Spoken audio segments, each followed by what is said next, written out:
आज मेरी बेटी की पहली सालगिरह है।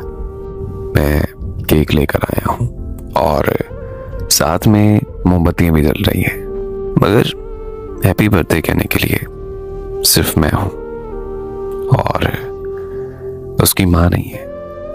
1 साल पहले आज ही के दिन मैं अस्पताल में खड़ा हुआ था। हाथ कांप रहे थे मगर दिल खुशी से भरा हुआ था। 9 महीने का इंतजार खत्म होने वाला था। मेरी बेबी लेबर रूम में थी। जाते वक्त मुस्कुराकर बोली, जल्दी वापस आऊंगी। इंशाल्लाह जब मैं वापस आऊंगी तो हम 3 बनकर घर जाएंगे।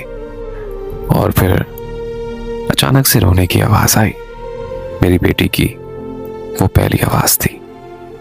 मैं हंस पड़ा कि मैं बाप बन गया था, लेकिन डॉक्टर बाहर नहीं आ रहे थे।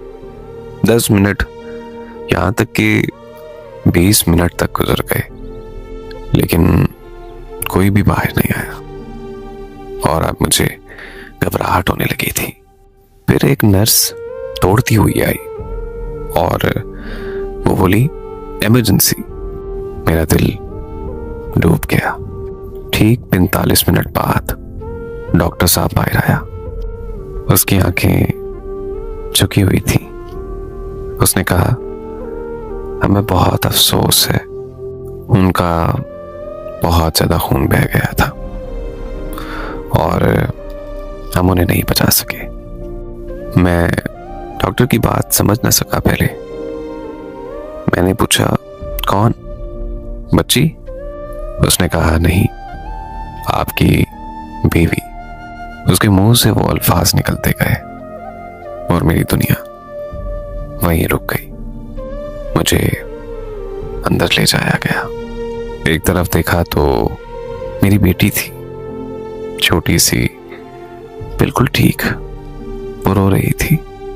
और दूसरी तरफ मेरी बीवी थी, सफेद चादर के नीचे। वो बिल्कुल खामोश पड़ी हुई थी। नर्स ने बच्ची को मेरे हाथ में दे दिया। वो बिल्कुल अपनी माँ जैसी थी। यकीन करें यार, मैं टूट गया, क्योंकि ये बच्ची बड़ी होकर जब से होश संभालेगी अपनी माँ को कभी भी नहीं देखेगी। आज इस दुनिया से गए उसे 1 साल हो गया है और मैं अकेले ये सब करता हूँ। दूध, डायपर, नौकरी और रातों की नींद भी। मगर जब वो माँ कहती है तब मैं बस खामोश हो जाता हूं।